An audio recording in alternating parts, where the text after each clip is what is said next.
Hollywood doesn't want us to have movies like this, and after watching Sinners, I think I understand why. Welcome back, everyone. We are here today to talk about Sinners. Yes, I finally went and watched it, and I have so many thoughts that I want to share with you, so I'm very excited to be here today, excited that I finally got to go see this movie. It took me a minute, but it was worth the wait, baby. It was worth the wait. We got a lot to talk about with this one. So you know me, my name's Amanda. Some of you may know me as VampX13, name of the channel, and I will be talking today about a freaking vampire movie. How awesome is that?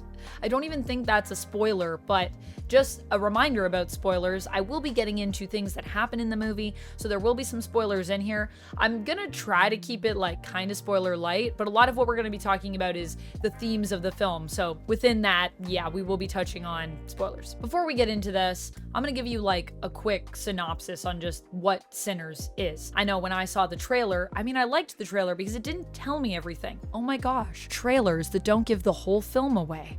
What a freaking miracle when we get those, isn't it? But I did get a sense from the trailer that this was either something demonic or vampires. Although what I thought from the trailer as well is that Michael B. Jordan's characters, the brothers that he plays, were actually going to be kind of like Constantine figures, or Constantine if you prefer. That is not correct at all. So what is this movie about? It's basically about two brothers who come back home after being in the big smoke, the big city of Chicago, where they've kind of made a name for themselves, and they have amassed some money after working as criminals, as gangsters, and they come back to sort of create a bar, a juke joint, I think is what you call it in the film, in the 1930s. So this is basically a spot, it's a bar, you can go dancing. It's what we would call de club here in 2025. So they're creating this, and when they create the bar,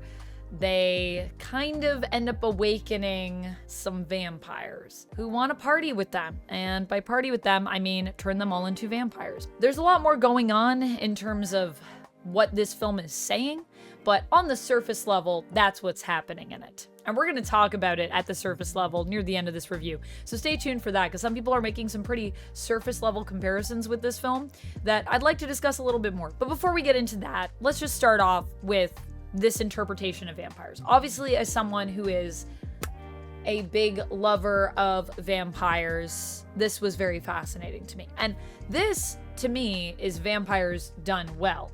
It acknowledges the folklore and the mythos. It uses stuff like a vampire cannot enter a place if they're not invited inside.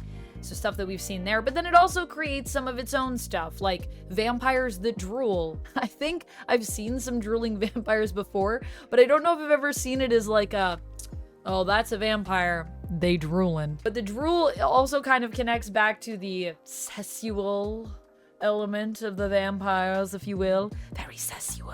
In the sense of these vampires, I think across the board, typically represent desire. And in a way, it kind of feels like Ryan Coogler saw Nosferatu and said, I have something to say about that. Although this film was probably in development still when Nosferatu was out. They were probably literally working on it, so I'm mostly joking, just to clarify. However, there's overlap there. There's some overlap for sure. I think the thing that I really love about vampires here, though, is that they are monsters, but they are kind of representing something that I haven't necessarily seen, or I just haven't seen them through this perspective or this lens. A big element of this film is music. And I gotta say, the music in this film, mwah. And I knew within the first few seconds of the movie that I was gonna love the music. I leaned over to Duck and said, I think the music in this is gonna be amazing. And then we listened to it throughout the entire film. And at the end, we were both like, yeah, that music was amazing. I will be listening to this soundtrack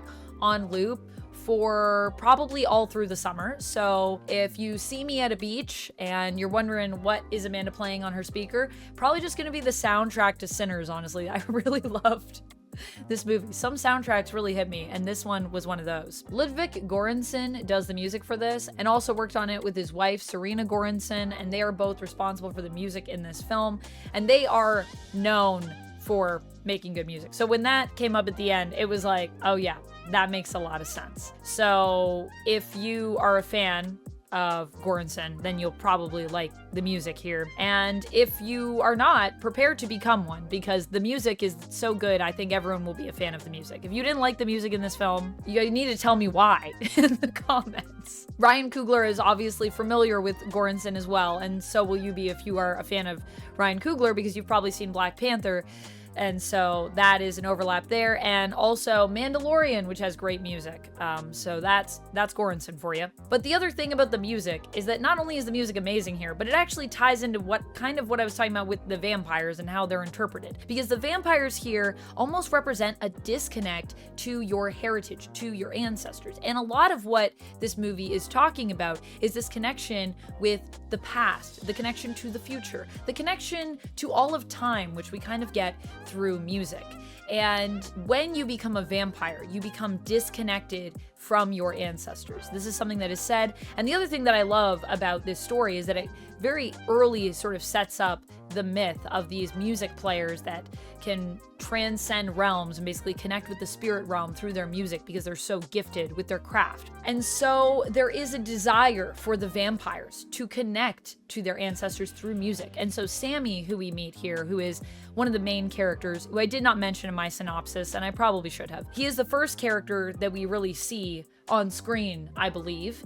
And it sort of starts with his story of him coming to the church after everything has gone wrong. And then we find out a day later how he got there. We just see him all messed up at the beginning and then find out what happened and what his story is. And the thing is because he is such a gifted musician, the vampires are sort of called by him, and what they want is they want him to play music for them so that they can connect to their ancestors through Sammy, because otherwise they can't do it. And this whole idea of when you become a vampire, it's cool because you get to live forever, I guess, so that's pretty great. You are a monster, you do have to take people's lives, but the other curse of it is that you just become disconnected from everything that has come before. You become disconnected from your ancestors and your family and your heritage. Now, while it's kind of interesting because that makes you free, as we see with the vampires, they talk about this idea of there being racial tension. Obviously, we're in the 1930s and we're in the South. There's a lot of racial tension. There is this idea that some of them even before wanted to hunt down other people that are here, that are present. And yet in becoming a vampire, they talk about like all being connected through love and how they even want to turn everyone into vampires because then they can all coexist beautifully. Because when you are a vampire, you do have that disconnect. So you, I feel like, don't really care about the differences that separate you because you are all unified as vampires. You also all get to be part of a hive mind. So that's a cool thing that they kind of added to this that some vampire myths have played with before. This idea of all the vampires being linked and sharing each other's memories, which I gotta say is also horrifying, especially for our character Grace, who loses her husband. He becomes a vampire. His memories are everyone's now, so they know everything, and I mean everything about Grace. She did not consent to that. So it's really cool because in a way, the vampires aren't really inherently evil or anything like that, but they represent this fear, this loss of connection to everything that has come before us and everything that will come after us, because you are removed from time, you are frozen in time, so you also no longer get to change and evolve and progress, and so everything would just be moving around you. It's very interesting because these are all things that are built into the myths of vampires, but I just haven't really seen them examined in this way before, so I found it to be, while still typical in some ways, very unique. And so it's giving me a lot of what I already love, but also just with a cool little spin on it. And the other thing is how this integrates the music so seamlessly into the film, because music is sort of shown to represent a sense of immortality. It is this timelessness. It transcends time. It exists through the past, the present, and the future. And so when you play great music, you're not just reaching into the past, you're reaching across time, even into the future. And we get this beautiful sequence where when Sammy is playing, there's just all these different musicians and performers and dancers that are kind of coming from across time and cultures that are connecting and sort of interweaving with our characters as they don't even notice it because it's just all of time kind of gathering in this one spot. Everything is being called. Very, very cool idea, and also very true, and also kind of speaks about the immortality of art, which is just so fascinating to me. Like, there are different ways to be immortal. You could live forever, or you could live forever through the way you interact with and touch the world and the pieces of art that you leave behind. Something as an artist that I find to be just so cool to see in a film and see done in this way. So music is important for that reason. It's also important to the vampires. And it doesn't just end there in terms of how deep this film is. The way the film is shot is deep. The cinematography here is super powerful because it's not static like a lot of things are when we get conversations. There's a lot of different angles that are used even just in conversations when people are telling stories. There's this part where Delta Slim is telling this story of what happened to one of his friends, and the way that it's shot, it's conveying the emotion. There's also sound underneath it that kind of plays into the story as well.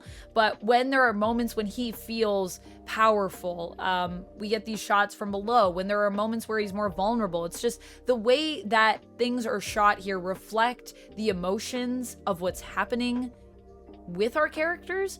So it's just used to heighten some of that and make it clearer for you what these characters are feeling and what is happening in the story that they're telling. I just liked how dynamic it was, because it's also just more compelling to watch on screen than just camera A, camera B. Craven, I'm looking at you. And to add to how beautiful the film is, not just the cinematography is great, the lighting is also really good in this movie, and the lighting is like really, really good in this movie. There's a scene when Sammy is talking to his dad, Jedediah, in the church before he basically goes off to play music, and he's telling him like, I'm gonna go, but I'll be back.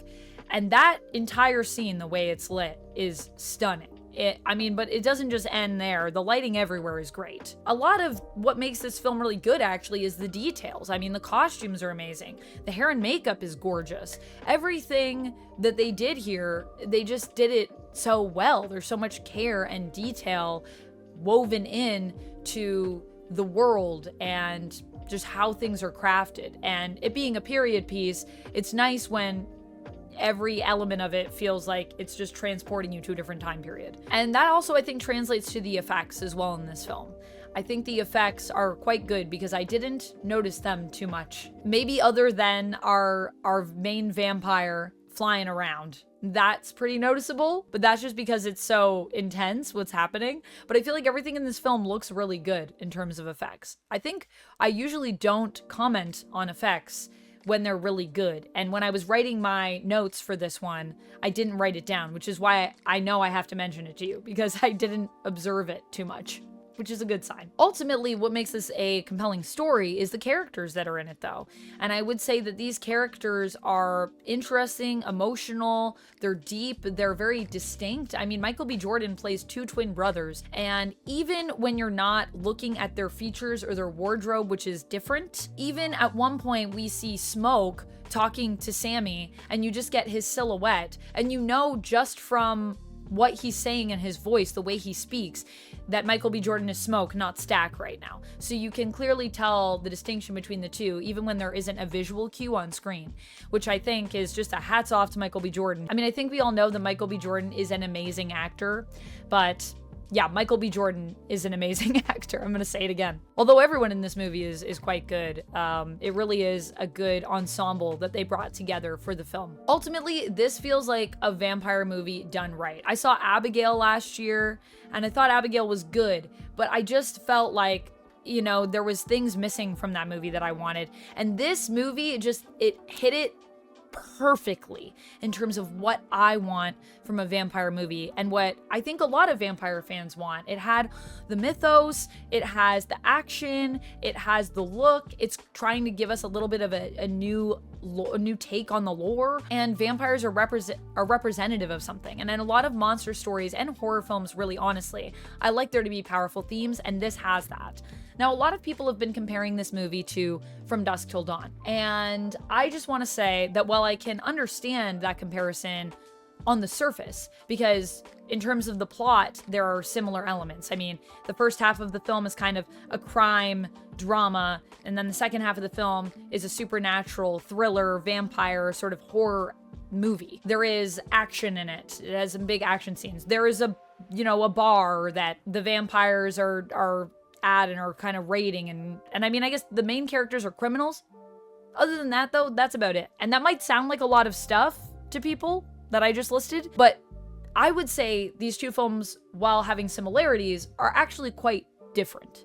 And that is just because I think what From Dusk Till Dawn is trying to do is very different than what Sinners is trying to do. And although they're both vampire films, and there are similarities between them, they really have very different vibes. I feel like if you watched one right after the other, it's just a totally different tone that you're gonna get from these movies. So I just wanted to say that while I've seen this comparison a lot, I wouldn't say that it's going to take away from the film, and I think that people that are saying like it's just Dusk Till Dawn is reductive. I don't think that that really encapsulates this film. There's just so much more to it than that. And not to speak ill of Dusk Till Dawn, I do like that movie, so that's not an insult or anything. It's just they're very different movies at the same time. In fact, this film was actually not inspired necessarily by From Dusk Till Dawn. I mean, it may have some influence on it, but Ryan Coogler actually said that the film is inspired by an episode of The Twilight Zone called The Last Rites of Jeff Myrtlebank from season 3 of The Twilight Zone. And that whole episode is about this man in the 1920s who comes back to life, and people don't know why. Like at his funeral, he just comes back to life and no one can figure out why. And they accuse him of being a haint, which is also in Sinners a term that is used. They initially are wondering if these beings are haints, which is basically a person that comes back to life, but really it's a demon that has possessed their body that is just living life as them, but isn't really them. Or if something else is going on, and it turns out something else is going on because they're vampires, not haints. So it also refers to that myth, which while it exists outside of the Twilight Zone didn't create haints or anything in terms of folklore, it is something that isn't usually referenced. So yeah, kind of cool that it takes from the Twilight Zone, and that whole story is about this idea of a person coming back to life and everyone thinking that they've changed and kind of wanting to ostracize them because they are considered to be othered, whereas that person is just like, no, I'm just me. Which is also kind of what happens with these vampires. The vampires are the souls themselves trapped in the body.